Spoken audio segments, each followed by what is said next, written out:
¿Te acordás de esos Resident Evil clásicos de la PlayStation 1, los cuales a pesar de las limitaciones se veían bastante bien? ¿Te da curiosidad el cómo se desarrollaban a nivel técnico para tener esos fondos pre-renderizados, las cámaras fijas, el control tanque, etcétera? Bueno, querido YouTube vidente, en este vídeo vamos a ver eso y tratar de replicarlo lo más cercano posible utilizando Godot, Blender, ChatGPT, herramienta de edición de imágenes y Audacity, que es para el audio. Ok, ¿cómo están, gente de YouTube? Espero que estén muy pero muy bien. Y bueno, vamos a empezar por las cámaras fijas. Hoy en día esto es fácil de replicar en casi cualquier motor. Normalmente ya hay un componente prefabricado de cámara. En un motor como Godot es tan fácil como arrastrar la cámara, colocarla en el ángulo que nos gustaría y voilà, ya está. Ahora bien, colocar las cámaras fijas porque sí no tiene sentido. Así que para eso tenemos que hacer el nivel. Sin hacer el nivel. A ver, me explico. Si por ejemplo la idea es que sea dentro de una mansión con varios pasillos, podemos hacer con puros planos en Blender un mapa, definiendo los pasillos y todo lo clave que tendrá el nivel. Aunque en este caso es algo muy simple lo que haremos a nivel de mapa. Ahora, exportando esto a Godot, tenemos algo así. Ahora sí, tomando en cuenta que el jugador empieza en este punto, vamos a colocar la cámara como queremos. Entonces ahí sí ya tenemos una mejor perspectiva de cómo queremos que se vea el fondo. Podemos ir colocando varias cámaras para ocupar toda la zona de manera estratégica. Bueno, hasta ahora todo bien, pero aún no tenemos jugador. Así que lo que voy a hacer es importar un modelo 3D de uno de los NPCs de mi juego de terror que estoy desarrollando, Latin Shadows de Visitator, una saga de videojuegos de terror que convierte anécdotas de horror latinoamericanas a videojuegos. Acá te dejo la lista de reproducción de cómo va el desarrollo de la primera entrega. En este caso le tomaremos a Lucía, novia del prota, como modelo 3D, la cual ya tiene una animación de quieta y de caminar. Lo que tocaría ahora es lograr el movimiento del personaje con el control de tanque. A ver, ¿qué mierda quiere decir esto? Que el movimiento que haga el jugador no dependa de la cámara, sino que sea independiente y que al darle adelante el personaje vaya adelante desde su propia perspectiva y no desde la cámara, así como eran estos Resident Evil clásicos. Como estamos usando Godot, estamos usando este lenguaje que se llama GDScript, que es un lenguaje muy parecido a Python. Y gracias a Dios existe ChatGPT. Y es tan fácil como pedirle que nos haga un script para poder tener el control tanque como los clásicos Resident Evil. Aplicamos el script de nuestro personaje y voilà, ya tenemos a nuestro personaje moviéndose con el control tanque. Aplicamos algunos ajustes, hacemos que se reproduzca la animación de caminar cuando se esté moviendo y bueno, la verdad que quedó bastante decente. Ahora lo que pasa es que el personaje sale de la mira de la primera cámara fija y ya no le vemos. Mira nomás ahí cómo se va. No hacemos que cambie la cámara como en los Resident Evil clásicos. Para ello, la solución está en meter varias áreas 3D que detecten al jugador. Así pues, cada vez que el jugador entre en cada área, la cámara activa va a cambiar a la que le corresponde según el área. Es decir, estas cámaras traen consigo una función que trae todos los objetos que están dentro. En este caso lo usaremos para detectar si el jugador está dentro. Si está dentro, así me dijo ella, cambiamos a la cámara que está para esa área.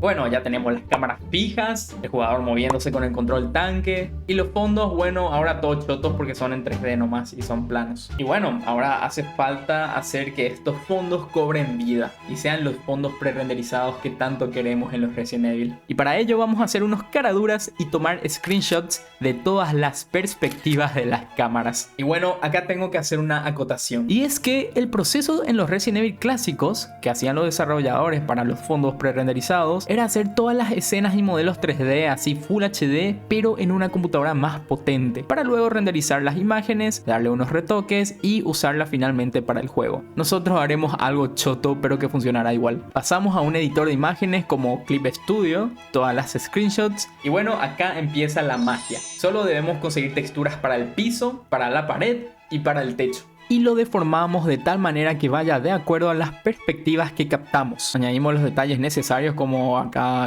una puerta. Si te das cuenta es básicamente como pintar un fondo, como esos dibujos que ya vienen con líneas y tenés que pintarlos. Y bueno, una vez tenemos nuestros fondos pre-renderizados entre comillas, vamos a darle ese toque pixel art de la PlayStation 1. Y bueno, ahora hay que trasladar estos fondos al juego. Para ello, de manera práctica, es como si agarramos una imagen y la ponemos de fondo frente a una cámara. En Godot es algo así, pero usamos el componente World Environment. Perdón, me cuesta pronunciar esa palabra. Ponemos el background en modo canvas, creamos un componente de textura dentro de un canvas layer con la imagen que nosotros queremos y hacemos que a cada cámara corresponda una imagen de fondo distinta. Esto quiere decir, cuando entremos en el área de la cámara 2, por ejemplo, el background cambia a lo que le corresponde a esa cámara. Si te das cuenta, el componente World Environment está tomando las imágenes del componente canvas layer, que es el que realmente se va actualizando. Bueno, ahí ya tenemos 2 gotas de agua, ¿verdad? Pero alto ahí, aún hay más. Aún no hice un vídeo sobre esto, pero justamente lo estoy utilizando en el juego que estoy desarrollando, el cual es un shader que simula gráficos de PlayStation 1. Lo obtuve de esta página y lo modifiqué a mis necesidades. Aplicando este shader queda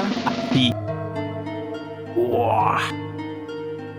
Para que esto sea un poco más divertido y no esté tan vacío, modelé a toda mierda un enemigo zombie. A partir de un modelo que ya tengo, que es justamente el juego que estoy desarrollando, solamente modifiqué la textura. Y bueno, como puedes ver, le voy volviendo zombie y les voy poniendo ahí intestinos o sangre, etc. Le hice una animación de caminata de zombie para que pueda seguir lentamente al jugador. Incluso podemos hacer que emita sonidos de zombies, que justamente para esto descargué nomás de YouTube un audio. Y lo modifiqué un poco con Audacity para bajarle la calidad, para que simule el PlayStation 1 justamente. Lo mismo con la caminata del personaje, también una música de fondo de Kevin MacLeod. Y ahí tenés un gameplay completo de esta sección que hicimos.